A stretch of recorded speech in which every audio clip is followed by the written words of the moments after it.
Good morning, dear students. I hope all you are fine and studying well at home. Today, we are going to learn a very interesting, a very adventurous story that is written by Gordon Cook and Alan East, which is having the title, "We are not afraid to die if we can all be together." Actually, this title is not the title, this is the dialogue spoken by a 6-year-old boy, Jonathan. So before understanding this story, we will discuss about the main characters of this story. The main character of this story is the narrator, who is a 37-year-old businessman, and which is having a life longing that once in his life he will go for a round journey, for a round voyage of the world, like James Cook went before 200 years ago. And for that he is preparing himself along with his family for last 15 years. And now the second character is Mary, that is the wife of narrator. Third one is Susan, is the daughter of the narrator, which is 7 years, who is 7 years old. Next is Jonathan, who is 6 years old and the son of narrator. Along with them, we discuss about two main characters in the story. They were Larry Weasel and Herb Segler. Larry Weasel is an American, while Herb Segler is a Swiss. Both are humans whom the narrator hired when they were going towards the Southern Indian Ocean. So before that, we will have to learn the main structure of a ship, because in this story we will discuss about the different parts of that ship. So to understand this story fully, we should have some knowledge about them. Here in this story you see, in this picture you see that the last part, that is the below part of the ship, is called the hull. जो नीचे का ship का part होता है उसे हम बोलते हैं हल, और जो पार्ट उसका पानी में डूबा रहता है उसको हम बोलते हैं कील. इसके आगे एक पार्ट होता है स्टर्न. स्टर्न जो होता है वो एक्चुअली शिप में ब्रेक लगाने का, उसकी स्पीड को स्लो करने का काम करता है. ठीक है, तो इसको बोलते हैं स्टर्न. इसी में नीचे वाला जो पार्ट होता है इसको बोलते हैं रडर. इसके फ्रंट साइड में अगर हम आते हैं तो यहाँ होता है बोम, और इसमें जो छोटा सा पार्ट बाहर निकला होता है उसे बोलते हैं पल्पेट. जो बोट की सरफेस होती है उसे बोलते हैं डेक, और ये जो होता है जो सबसे ऊंचाई पर होता है जिस पर कपड़ा लटका होता है उसे बोलते हैं मास्ट. ये जो मास्ट होता है इससे दो सेल लगे होते हैं, head of cell and the main cell, और जो मेन सेल पर एक कपड़ा बंधा होता है उसे बोलते हैं श्राउड. इस श्राउड को जिससे बांधा जाता है उसको बोलते हैं क्ल्यू, और एक छोटा सा एक जिप होता है जो कि स्टॉर्म वेदर में शिप को कंट्रोल करने का काम करता है. लेकिन स्टॉर्म में स्पीड को अगर कम करना होगा तो जिप को हमें उतारना होगा. इसके अलावा जो जिप का जो नीचे का पार्ट जो बंधे रहते हैं उसे बोलते हैं टैग, और इसका ये जो पार्ट होता है इसको बोलते हैं boom. So now we are going to start the story. So this journey started in July 1976 from England, Plymouth, and from this direction the narrator moved towards Africa, Cape Town, and till they reached Africa's Cape Town they didn't face any problem. all the journey was going very good and they were having no problem. They were having a good holiday, but when they started from Cape Town to Southern Indian Ocean, they started facing some biggest waves. बड़ी बड़ी waves को उन्होंने face करना शुरू कर दिया था, लेकिन तब भी सब कुछ सही था. जो गेल्स जो वो फेस कर रहे थे, उसमें जो बड़ी बड़ी तेज तेज हवाएं चल रही थी, उससे राइटर को प्रॉब्लम थी भी नहीं. नैरेटर को एक्चुअली जो प्रॉब्लम थी, जो ऊंची ऊंची लहरें उठ रही थी, उससे नैरेटर को प्रॉब्लम थी. क्योंकि वो नैरेटर की जो देख रहा था वो वेव्स, वो लगभग 15 मीटर ऊंची थी. लेकिन फिर भी वो कंटिन्यूस आगे बढ़ते रहे और 25 दिसंबर जो कि क्रिसमस होता है, वो भी उन्होंने बहुत अच्छे से सेलिब्रेट किया. अपना अच्छे से उन्होंने क्रिसमस ट्री के साथ सेलिब्रेट किया. तब तक सब कुछ सही था, लेकिन उनकी जो एडवर्सिटी स्टार्ट होती है, जो प्रॉब्लम्स, डिजास्टर्स स्टार्ट होते हैं, क्रूशियल टाइम स्टार्ट होता है, दैट स्टार्टेड फ्रॉम 2 जनवरी. 2 जनवरी को क्या होता है कि 2 जनवरी को वहां पर उन्हें बड़ी बड़ी वेव्स, जो वेव्स थी बहुत हाई वेव्स को फेस करना पड़ता है. They are enormous waves that I have described, the gigantic waves they face there, and that was the indication of pending disaster that was upcoming. So, that tremendous waves shook their deck. Tremendous waves थी, बड़ी बड़ी waves. उन्होंने क्या किया, उनके deck को हिला दिया. इट मीन्स उसको उन्होंने डैमेज कर दिया. और उस डैमेज की वजह से एक्चुअली जो वेव राइटर को दिखाई दे रही थी, वो राइटर को दिखाई देता है, नैरेटर को, जैसे कि वो एक बड़ा सा क्लाउड है. लेकिन वो एक क्लाउड नहीं था, एक वर्टिकल शेप में एक वेव थी, जो राइटर को मिसअंडरस्टैंड हो गई, जिसकी वजह से उन्होंने सोचा कि इससे आराम से हमारी जो बोट है वेव मेकर, वो आराम से वेव वॉकर निकल जाएगी. लेकिन ऐसा नहीं हुआ, और जब तक कि वो अपने आप को संभाल पाते, उस वेव ने उनकी डेक को हिट कर दिया. और जैसे ही उसने डेक को हिट किया, उसने डेक को डैमेज कर दिया बुरी तरह से, और शिप के अंदर पानी भरना शुरू हो गया. चारों तरफ पानी ही पानी भर गया. ऐसा होते हुए जब उसकी वाइफ अंदर से बाहर आई, तो उसने नैरेटर से कहा, वी आर सिंकिंग, हम डूब रहे हैं, we are going to die. तो उसने उससे कहा कि तुम जाकर व्हील को संभालो, व्हील को मैनेज करो, I will manage all the other things. Actually जो वेव ने हिट किया था, उससे नैरेटर को भी बहुत ज्यादा हर्ट हुआ था. उसकी जो रिब्स थी, उसमें प्रॉब्लम हो गई थी, रिब्स उसकी ब्रेकआउट हो गई थी, और उसके हेड पर हिट किया था, तो उसकी सर में भी चोट आई थी, प्लस उसके मुंह में जो था वो ब्लड आ गया था. लेकिन इन कंडीशंस के बावजूद, इन सारी चीजों को देखने के लिए उसके पास टाइम नहीं था.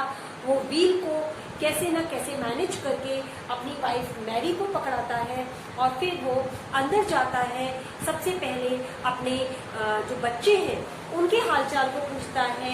आफ्टर दैट वो हैमर, टूल्स, कैनवास, जो भी उसे मिलता है डेक को रिपेयर करने के लिए, वो लेकर आता है. वाइल जो लैरी और सैकर थे, वो पागलों की तरह शिप से पानी निकालने में लग जाते हैं. और क्योंकि शिप में पानी भरने की वजह से उनकी एल्मीरा और उसमें जो भी रबिश पड़ा हुआ था शिप के अंदर, उससे क्या होता है, जो पंप्स होती हैं जिनसे पानी निकाला जाता है, वो ब्लॉक होना शुरू हो जाती है. और एक पंप इलेक्ट्रिक शॉर्ट सर्किट की वजह से काम करना बंद कर देती है. तब अचानक से उसके माइंड में स्टिक करता है आइडिया कि उनके पास एक और इलेक्ट्रिक पंप है. और फिर उस इलेक्ट्रिक पंप को निकालकर जो डायरेक्ट जो पाइप जा रही थी वाटर बाहर निकालने के लिए, उससे कनेक्ट कर देता है और उसे ऑन कर देता है. और इसमें वो सक्सेसफुल हो जाता है. इससे वाटर जो है वो इजीली निकलना शुरू हो जाता है. फिर वो दूसरी तरफ जाकर जितनी भी कोशिश वो कर सकता था, कैनवास का इस्तेमाल करके, हैमर का इस्तेमाल करके डेक को इतना रिपेयर कर देता है, जिससे कि जिस दूसरी साइड से उसमें पानी भर रहा था बोट में, वो पानी भरना बंद हो जाता है. लेकिन थोड़ा बहुत पानी उसमें फिर भी रिसता रहता है, लेकिन उसको कंट्रोल किया जा सकता था पंप से। इस तरीके से धीरे धीरे वो इस सिचुएशन को हैंडल करने में सफल हो जाते हैं और लास्ट कि वो अपने एक जो रोटेशन में 2-2 घंटे के लिए आराम भी कर पाते हैं, लेकिन पूरी रात लगभग 36 आवर्स तक लगातार उस पंप से पानी निकलता रहता है और तब जाकर वाटर का जो लेवल था शिप के अंदर वो एक सेटिस्फैक्टरी लेवल पर आ जाता है। लेकिन अभी भी प्रॉब्लम फिनिश नहीं हुई थी, प्रॉब्लम्स अभी भी आगे बहुत सारी थी।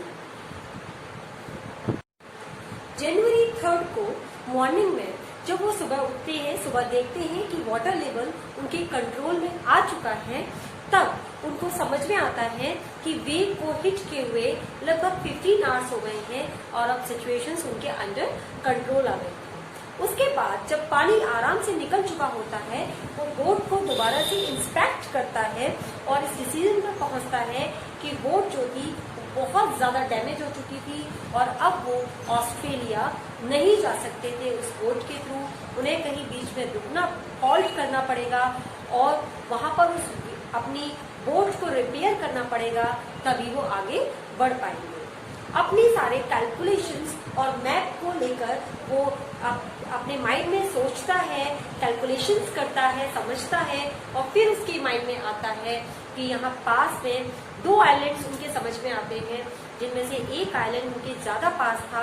अगर उस आइलैंड तक वो पहुंच पाते हैं तो शायद वो अपनी बोट को रिपेयर भी कर पाएंगे और आगे की अपनी जर्नी को कंटिन्यू कर पाएंगे। The idea of that island which got stuck in the narrator's mind, that was Amsterdam. एक एम्स्टर्डम नाम का आइलैंड था जो कि लगभग 65 किलोमीटर ब्रॉड था, वही पास में, क्योंकि उनके कैलकुलेशंस के अकॉर्डिंग लगभग 100 किलोमीटर ईस्ट में था। राइटर सोचता है कि हम अब उस आइलैंड की तरफ अगर बढ़े आगे तो ज्यादा बेटर रहेगा। जनवरी 4 फाइनली जब लगभग 48 आवर्स उस वेव को हिट हुए हो चुके थे, तब जनवरी 4 को फाइनली मैरी को कुछ खाने के लिए मिलता है। That were crunchy biscuits, some cold beef and some snacks. तो you can imagine what type of adversity they were facing at that time. 2 दिन से उन लोगों ने कुछ भी खाया नहीं था, लगातार बस अपनी बोट को बचाने में लगे हुए थे, अपने आप को सरवाइव करने में लगे हुए थे और फाइनली उन्हें कुछ स्नैक्स, कुछ बिस्किट्स उन्हें खाने के लिए और कुछ बीफ उनको खाने के लिए मिलता है। जब अब राइटर अपने बच्चों से बात करने की, डिस्कस करने की कोशिश करता है, देखने की कोशिश करता है कि वो सही है या नहीं है, तभी उसका जो ध्यान है वो सुजेन की चोट के ऊपर जाता है, जो कि उस वेव के हिट करने की वजह से उसके सर का ऊपर का पार्ट जो काफी सूजकर ऊंचा हो गया था, उसकी आंखों पर ब्लैकनेस आ गई थी और स्वेलिंग आ गई थी, जिसकी आंखें उसकी केवल एक कार्ड की तरह पतली सी दिखाई दे रही थी, काफी स्वेलिंग थी। और जब वो सुजेन से पूछता है कि तुमने मुझे पहले क्यों नहीं बताया, तो सुजेन उसे कहती है कि आप ऑलरेडी बहुत ज्यादा परेशान थे, अगर हम आपको अपनी परेशानी के बारे में बताते तो बहुत ज्यादा टेंशन हो जाते, इसलिए हमने अपनी परेशानी को नहीं बताया। इसके बाद नैरेटर की अपने बेटे से बात होती है, जोनाथन से। जोनाथन उससे पूछता है, क्या डैड हम मरने वाले हैं, क्या हम मरने जा रहे हैं, हमारा शिप टूट जाएगा? तो राइटर उनको थोड़ा सा समझाने की कोशिश करता है कि नहीं, हम बच जाएंगे, हम नहीं मरेंगे। छोटे बच्चे को कंसोल करने की कोशिश करता है, लेकिन वो अपनी बात को कंटिन्यूस करते हुए कहता है कि no no no no dad, we are not afraid to die. हमें मरने से डर नहीं लगता, we are not afraid to die, but if we can all be together, यदि हम सब साथ हैं, आप, सिस्टर सुजेन और mother, you, all we are all together, then we are not afraid to die। और ये बातें सुनकर जो राइटर है वो बहुत ज्यादा इंस्पायर्ड होता है, कि इतनी एडवर्स कंडीशंस में भी उसके जो बच्चे हैं, छोटे बच्चे, कैसे अपनी हिम्मत को बनाए रखे हुए हैं। तो उसे भी हिम्मत नहीं हारनी चाहिए, उसे भी प्रयास करते रहना चाहिए। एट लास्ट वो अपने डेस्टिनेशन पर पहुंच ही जाएंगे। अब जनवरी 2 को वो हिट की थी वेव, जनवरी 6 आती है और जनवरी 6 तक वो बोट जो है उस स्टॉर्म से बाहर निकल आती है, बिल्कुल इस स्टॉर्म से बाहर निकल आती है। लेकिन अब इस स्टॉर्म के हिट की वजह से, उस वेव की हिट की वजह से जो वेव वॉकर थी वो पूरी तरह से डैमेज हो चुकी थी और वो आगे वॉक नहीं कर सकते थे। इवन उनके पास खाने के लिए भी कुछ नहीं बचा था। तो उन्होंने डिसाइड किया कि जो एम्स्टर्डम आइलैंड उसने कैलकुलेट किया था जो लगभग 100 किलोमीटर पास में होना चाहिए, पहले वो वही जाएंगे। लेकिन प्रॉब्लम यहाँ और भी बड़ी प्रॉब्लम थी। जो उनके अकॉर्डिंग, कैलकुलेशन के अकॉर्डिंग, वो जिस जगह पर थे उस समय, वो एरिया, वो ओशियन जो था लगभग 150,000 किलोमीटर्स वाइड था। और 150,000 किलोमीटर्स वाइड एरिया के अंदर उन्हें 65 किलोमीटर्स का एक छोटा सा आइलैंड उन्हें ढूंढना था, जो कि एक वास्ट समुद्र के अंदर एक सुई को ढूंढने जैसा था। इसलिए प्रॉब्लम अभी भी उनके लिए बड़ी थी। लेकिन तभी वो उसको कैलकुलेट करते हैं कि कैसे हम वहां तक पहुंच सकते हैं, रास्ता ढूंढने की कोशिश करते हैं। सुजेन उनके पास आती है, एक फनी कार्ड लेकर आती है। उस फनी कार्ड पर वो शो करती है कि देखिए मुझे यहाँ पर 2 स्ट्रेंजर्स देखने को मिले। तो 2 स्ट्रेंजर्स कौन थे? मैरी और नैरेटर था। और वो कहती है कि मुझे देखकर बहुत हंसी आई, आपको हंसी आई क्या? और लास्ट में वो कहती है हम चाहते हैं कि आप किसी भी कंडीशन में अपनी होप को छोड़े ना, आप डिसअपॉइंटेड ना हो। हम चाहते हैं कि आप भी हंसते मुस्कुराते रहे, अगर हम साथ हैं तो सब कुछ सही हो ही जाएगा। इससे राइटर बहुत ज्यादा इंस्पायर होता है और फिर वो आगे मूव करने के लिए अपनी डेस्टिनेशन को, जो एम्स्टर्डम आइलैंड को वो ढूंढ रहे थे, उसको ढूंढने के लिए और ज्यादा फ्री माइंड से, फ्रेश माइंड से सोचना शुरू कर देता है। और इस तरीके से जब वो कैलकुलेशंस करता है, अपनी दोबारा से चेक करता है, अपनी कैलकुलेशंस को रीचेक करता है, तो ये पाता है कि उसका जो मेन कंपास है वो खो चुका है। यानी कि जो डेस्टिनेशन है वो उसको ढूंढ नहीं पाएंगे, कंपास उनको मिल नहीं रहा। इसके साथ साथ वो रेडियो पर भी लगातार बने हुए थे, इंटरनेशनल लेवल पर वो मैसेजेस भेज रहे थे ताकि उन्हें कोई डायरेक्शन मिल जाए, लेकिन उन्हें कुछ भी सहायता नहीं मिल पा रही थी। क्योंकि ये एक नॉर्मल सी बात है, इतनी बड़ी बात सी में कहीं कहीं रिमोट एरियाज में ऐसा होता है जहाँ पर सिग्नल्स नहीं जाते हैं। तो ऐसा ही वो फेस कर रहे थे। एट लास्ट फिर दोबारा कैलकुलेशन चेक करने के बाद वो डिसाइड करता है और लैरी से 185 डिग्री का एक स्टीयर कोर्स में टर्न लेने के लिए कहता है। और वे सोचता है कि अगर मेरी कैलकुलेशन सही रही तो हम 5 बजे तक, शाम को 5 बजे तक उस आइलैंड पर पहुंच जाएंगे। लेकिन फिर भी क्योंकि बहुत ज्यादा टेंस्ड था, वो परेशान था, क्योंकि उसको समझ नहीं आ रहा था कि अब वो करे क्या। उसने एक अंधेरे में तीर जैसा छोड़ दिया था। वो परेशान होकर जाकर सोने के लिए, वो थका हुआ था, सो जाता है। पता नहीं उसकी कैसे आंख लग जाती है और 6 बजे उसको सुजेन और जोनाथन आकर उसे जगाते हैं और उसे कहते हैं, बेटा उससे कहता है कि मैं आपको गले लगाना चाहता हूँ। इस पर वो कहता है कि क्यों, क्या हुआ? कहता है कि आप दुनिया के बेस्ट फादर हैं, आप दुनिया के बेस्ट कैप्टन हैं। इस पर वो भावुक हो जाता है, सेंटिमेंटल हो जाता है और कहता है कि नहीं बेटा, आज नहीं, क्योंकि मैं आज आपको बचा नहीं पा रहा हूँ, आइलैंड पर हम पहुंच नहीं पा रहे हैं। लेकिन तभी दोनों बच्चे चिल्लाते हैं, no dad you have done that, आपने वो कर दिखाया है, हम उस आइलैंड के पास पहुंच गए हैं। और तब वो वहां निकल कर देखता है तो सचमुच उस आइलैंड के वो करीब पहुंच चुके होते हैं। और जब वो उस आइलैंड को देखता है तो आइलैंड एक्चुअली जो था एक वॉल्केनिक रॉक का एक ब्लीक पार्ट था। यानी कि एक वॉल्केनिक रॉक का ब्लीक पार्ट, छोटा सा एक आइलैंड था जो ऐसा लगता था किसी जो ज्वालामुखी है उसकी एक रॉक के रूप में वो वहां पर लगा हुआ है। लेकिन वो देखने में उजाड़ सा था, वीरान सा था, वहां पर कोई भी वेजिटेशन नहीं थी। लेकिन राइटर के लिए, उसकी फैमिली के लिए वो दुनिया में beautiful, most beautiful place of the world था, क्योंकि वहां जाकर उनकी जान बचने वाली थी। और फिर वो वहां जाते हैं, पूरी रात उसके किनारे पर वो बैठे रहते हैं, अपना टाइम स्पेंड करते हैं, अपनी वेव वॉकर को साइड में लगा देते हैं, और सुबह मॉर्निंग में वहां पर जो लगभग 28 मेंबर्स उस आइलैंड पर रहते थे, तो सुबह मॉर्निंग में उन्हें तट तक पहुंचने में, उनकी वेव वॉकर को सही करने में उनकी हेल्प करते हैं।